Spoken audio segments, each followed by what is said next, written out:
We can see that the mummy is in a very bad state. The whole body is cut into pieces, hundreds of fractures. Nearly 2 feet tall, made from more than 22 pounds of solid gold, and with over 3,300 years of history behind it, this golden mask is the most iconic treasure ever discovered from ancient Egypt. But what if I told you everything you were told about this mask was a lie? Because in 2024, a groundbreaking study led by Dr. Helina Voss at the Max Planck Institute in Munich claimed to reveal a chilling truth hidden beneath its surface, using an advanced technology known as quantum imaging. And according to it, this mask may never have belonged to King Tutankhamun at all. But it didn't end there. Beneath the erased hieroglyphs on its back, they found the name of the mask's original owner, a name that could become the biggest twist in the history of Egyptology. So whose face has the world really been looking at for the last 100 years? And if this mask was stolen from another ruler who tried so hard to erase the truth, and why? Let's find out. The Icon of Egypt, November 1922. Deep inside Egypt's Valley of the Kings, British archaeologist Howard Carter knelt beside a sealed doorway that hadn't been opened for more than 3,300 years. Before looking inside, he held up a candle, not to see better, but to make sure the air inside the sealed tomb was safe to breathe. As he opened the small hole, warm air that had been trapped inside for centuries slowly escaped. The candle flame flickered, and for the first time, tiny flashes of gold appeared in the darkness. Standing behind him was Lord Carnarvon, the British nobleman who had funded the excavation. Curious to know what Carter could see, he asked, "Can you see anything?"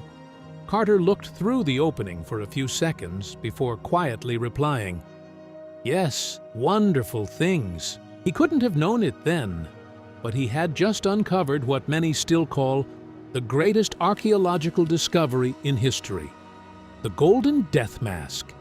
It weighed almost 22 pounds, nearly 10 kilograms, and every part of it seemed designed to leave people speechless. The deep blue stripes weren't painted.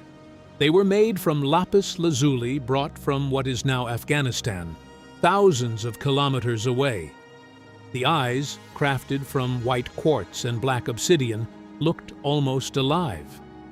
On its forehead sat a cobra and a vulture, symbols of Upper and Lower Egypt united under one ruler.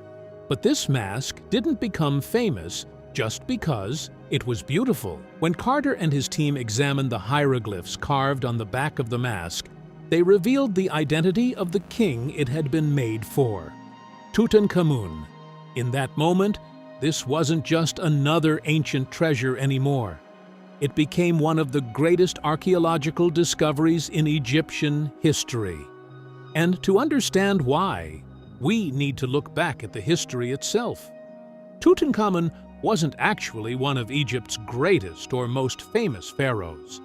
He became king at just 9 years old, ruled for less than a decade, and died before reaching 20. But what happened after his death became an even bigger tragedy. The rulers who came after him tried to erase his entire family from history because of his father Akhenaten's controversial religious revolution. Even his name was removed from official king lists. With so few historical records left behind, and the location of his tomb completely forgotten, it seemed like Tutankhamun would disappear from history forever. But history had other plans. Centuries later, while workers carved the nearby tomb of Pharaoh Ramesses VI, they unknowingly dumped thousands of tons of broken limestone over the entrance to Tutankhamun's tomb. Without realizing it, they sealed it beneath the desert. As the centuries passed, grave robbers looted almost every royal tomb in the Valley of the Kings. Gold, jewelry, statues, anything valuable was taken. But Tutankhamun's tomb was different. Hidden beneath that mountain of rock and debris, it escaped the fate of almost every other pharaoh. And that's what made Howard Carter's discovery in 1922 so extraordinary. He wasn't simply finding the tomb of a forgotten king, he was opening the first nearly untouched royal burial ever found. So for decades, everything seemed settled. The mask belonged to a long-forgotten pharaoh, Tutankhamun, and the case appeared to be closed. Then archaeologists started re-examining Tutankhamun's burial using modern research techniques. And what they uncovered didn't confirm the story. It began tearing it apart. A tomb full of questions. The very first clues that something wasn't quite right came during Howard Carter's own excavation. After discovering Tutankhamun's tomb in 1922, Carter and his team spent the next 10 years carefully documenting every room and every object inside it. And the more they studied the burial, the more small details they found that didn't seem to fit. The burial chamber was unusually small for a pharaoh. Some of the wall paintings looked unfinished. The massive wooden shrines surrounding the coffin had damaged corners, as if workers had chopped pieces off just to squeeze them through the doorway. Even the granite sarcophagus showed signs that everything had been forced into place in a hurry. But those weren't the only odd discoveries. Some statues didn't look like Tutankhamun at all. Mixed among his treasures were bracelets, necklaces, and other royal ornaments that belonged to a woman. Even stranger, several burial objects had older royal names that had been deliberately scraped away and replaced with Tutankhamun's. For decades, most of those details were quietly overlooked. Then, in 2009, a major conservation project led by the Getty Conservation Institute and Egypt's Ministry of Antiquities took another close look at the tomb. They found something Carter could never have tested: tiny dark brown spots trapped beneath the painted walls. They weren't stains. They were ancient colonies of mold. The scientists concluded that the plaster had still been wet when the tomb was sealed. The funeral had happened before the walls had even finished drying. Once again, all the evidence pointed in the same direction. This burial hadn't gone according to plan. It had been prepared in a desperate rush. But what could have forced something as important as a pharaoh's funeral to happen like this? Surprisingly, ancient Egyptian records seemed to offer an explanation. According to them, once a pharaoh died, everything had to be finished within 70 days. Not 69, not 71, exactly 70.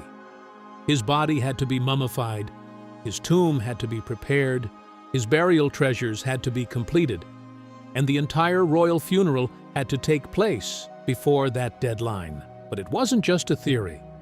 In 2010, a major scientific study uncovered evidence that seemed to support it.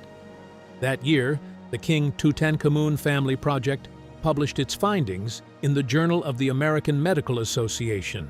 Using CT scans and DNA analysis, researchers concluded that the young king likely died unexpectedly after a serious leg injury while also suffering from malaria. And suddenly, the rushed burial made sense. If Tutankhamun died without warning, his priests may have been racing against time to prepare everything before those 70 days ran out. But while this rushed burial explained the unfinished paintings, the cramped tomb, and the damaged shrines, it couldn't explain why some of the treasures seemed to have been made for a woman rather than a king. And when archaeologists set out to solve that mystery, the very first thing they turned their attention to was the one object everyone thought they already understood: the mask's hidden clues. The first clue was something surprisingly simple: the ears. Tutankhamun's burial mask had fully pierced earlobes. That might not sound unusual today, but in ancient Egypt it was. Earrings were commonly worn by children, princesses, and royal women. Adult male pharaohs, however, were almost never shown with pierced ears on their official statues or royal burial masks. So why did Egypt's most famous king have them? The mystery became even stranger when Howard Carter unwrapped the mummy. He found that the holes had been covered with two thin discs of gold foil, almost as if someone had tried to hide them before the burial. But the ears weren't the only thing that caught researchers' attention. The face itself looked different from the powerful square-faced images usually seen on Egyptian kings. It had a long, elegant neck, a softer jawline, and gently rounded cheeks. Some experts felt the face looked almost feminine, but that clue alone wasn't enough. During the reign of Akhenaten, Tutankhamun's father and one of ancient Egypt's most controversial pharaohs, Egyptian art changed dramatically. Men and women were often shown with softer, more graceful features, so the face, by itself, couldn't prove anything. Then researchers noticed something much harder to dismiss. In the early 2000s, British Egyptologist Dr. Nicholas Reeves began taking a much closer look at the mask itself. He pointed out that although it looked like a single masterpiece, it wasn't made from one solid piece of gold. The face had been attached separately to the striped headdress, using hidden joints around the neck and hairline. Even more surprising, the face was made from a lighter, purer gold, while the headdress used a darker alloy with a reddish tint. That didn't prove the face had been replaced, but it did suggest that the two sections may not have been made together. One clue could be dismissed. Two might be a coincidence, but taken together, they all pointed toward the same unsettling possibility. What if this mask had never been made for Tutankhamun at all? What if it had originally belonged to a woman? And if that was true, there was only one royal woman important enough to have owned a burial mask like this: Egypt's missing queen. The one royal woman all those clues seemed to point toward was Queen Nefertiti. And that's where the mystery suddenly became much bigger, because Nefertiti wasn't just another Egyptian queen. She was Tutankhamun's stepmother, the chief wife of Pharaoh Akhenaten, and one of the most powerful women in Egypt's history. Around 1350 BC, she stood beside Akhenaten during one of the biggest religious revolutions the kingdom had ever seen. Together, they abandoned the worship of Egypt's many traditional gods and declared that the entire kingdom would worship a single deity, the Aten, represented by the sun's disk.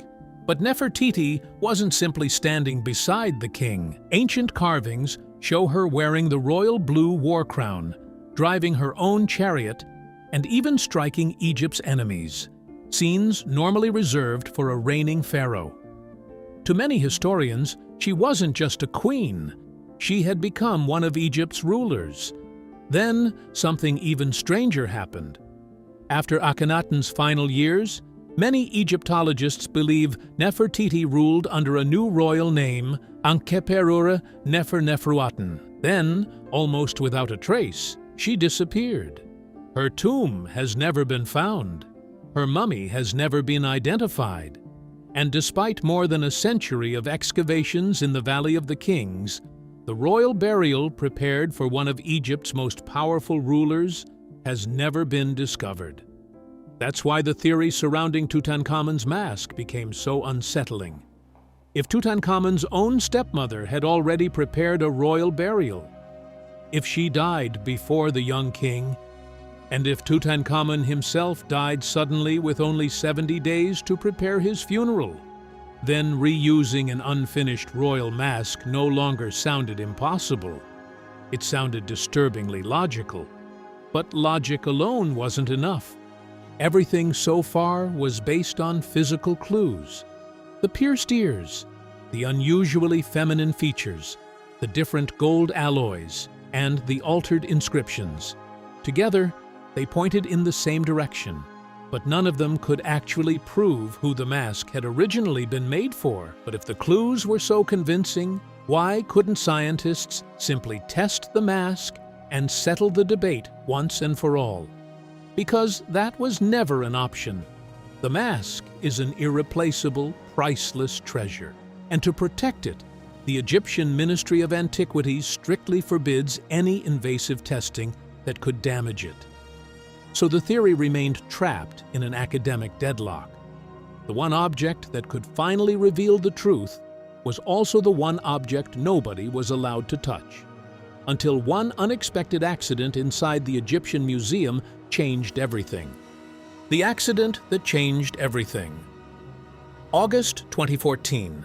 During routine maintenance inside the Egyptian Museum in Cairo, a worker accidentally bumped Tutankhamun's death mask. The famous braided golden beard, already slightly loose after thousands of years, suddenly snapped off. For a moment, nobody knew what to do. They had just damaged one of the most valuable artifacts on Earth. Reporting the accident could cost them their jobs and trigger an international scandal. So instead of calling restoration experts, they made a desperate decision. They secretly tried to fix one of the world's greatest treasures themselves. They grabbed a tube of industrial quick-drying epoxy and glued the beard back onto the mask. But the glue squeezed out around the golden chin, and while trying to scrape away the excess with a metal tool, they accidentally scratched the priceless gold. For a short time, the repair stayed hidden. But in early 2015, photos of the damaged mask leaked online, triggering international outrage. With growing criticism from around the world, Egypt's Ministry of Antiquities had no choice but to bring in renowned German conservator Dr. Christian Ekman. But before repairing anything, Ekman saw a rare opportunity. His team scanned the mask using X-ray fluorescence, or XRF, a technique that reveals the chemical makeup of metal without removing even the smallest piece of it. And after months of analysis, the results seemed decisive. The gold matched throughout the mask. There were no hidden solder lines, no evidence that another face had ever been attached, and the delicate glass inlays remained untouched. To most Egyptologists, the conclusion was clear. The mask had always belonged to Tutankhamun. It looked like the debate was finally over. But not everyone was convinced. Egyptologist Dr. Nicholas Reeves, along with several other researchers, argued that XRF could only analyze the surface of the gold. If the real secret had been hidden deeper inside the mask, this technology would never have found it. But even if those doubts were valid, there was no way to test them. The mask had been restored, returned to its display case, and once again became untouchable. Also, at that time, there was no available technology that could look beneath its surface without risking permanent damage, until 2024. That's when a new generation of scanning technology finally arrived, and in just a few moments, it uncovered evidence that researchers had been searching for over a century. The second face. May 14, 2024. Inside the Grand Egyptian Museum, a team led by Dr. Helina Voss from the Max Planck Institute in Munich claimed to examine Tutankhamun's famous death mask. But this time, they weren't using XRF. Instead, they tested an experimental technology called atomic displacement mapping. Rather than reading only the surface of the gold, it claimed to detect tiny stress patterns left behind when ancient craftsmen hammered, reshaped, and recarved the mask more than 3,300 years ago. As the reconstruction began, the first surprise appeared. The plugged ear holes weren't simply covered with thin pieces of gold. According to the scan, they had originally been drilled much wider, large enough for the heavy earrings worn by a royal woman. Then the researchers turned to the hieroglyphs. Using the hidden stress patterns left beneath the recarved inscription, the computer digitally peeled away Tutankhamun's name. One hieroglyph, then another, until the full royal title was finally visible, Ankheperure Neferneferuaten, the throne name widely linked by many Egyptologists to Queen Nefertiti. If the reconstruction was correct, then decades of scattered clues suddenly fit together. The pierced ears, the feminine proportions, the altered inscriptions, the different construction. They were no longer separate mysteries. They were all pointing toward the same woman. But here's the problem. Even if the reconstruction was correct, and even if that woman really was Queen Nefertiti, it doesn't end the mystery. It creates an even bigger one. The mystery that scientists are still trying to answer today. The final mystery. If the mask was originally made for Queen Nefertiti, then the very first question that immediately comes to mind is this. Who decided to take one of Egypt's greatest royal treasures and place it on the face of another king? Many historians point to one man, the powerful royal advisor who became pharaoh immediately after Tutankhamun's death. At that moment, Egypt was already in political chaos. A young king had died unexpectedly. The royal family had already been divided by years of religious conflict, and the kingdom desperately needed a strong new ruler. In ancient Egypt, a royal burial wasn't just a funeral. It was a ceremony that showed everyone, from the people to the gods, that the kingdom was still stable and the new pharaoh was in control. If couldn't give Tutankhamun a burial worthy of a king, it could make the entire dynasty appear weak.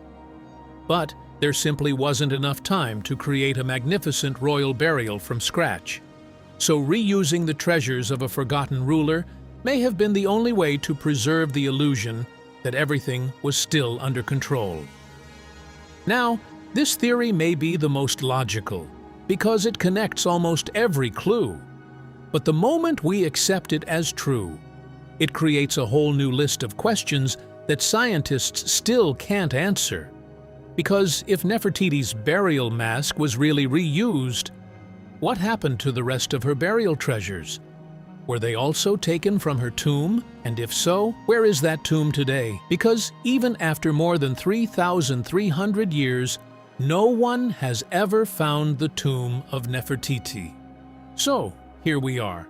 After more than a century of excavations, scientific studies, and endless debates, one thing is clear. Tutankhamun's golden mask may still be keeping one of ancient Egypt's greatest secrets. And after hearing it all, what do you think? Was Tutankhamun's famous golden mask originally made for Queen Nefertiti? Or are all these clues simply one extraordinary coincidence? And if the mask really was reused, what do you think happened to the rest of Nefertiti's lost burial treasures? Let me know your thoughts about this in the comments below. And if you enjoyed this video, don't forget to give it a thumbs up and subscribe for more incredible videos like this. Thanks for watching, and I'll see you in the next one.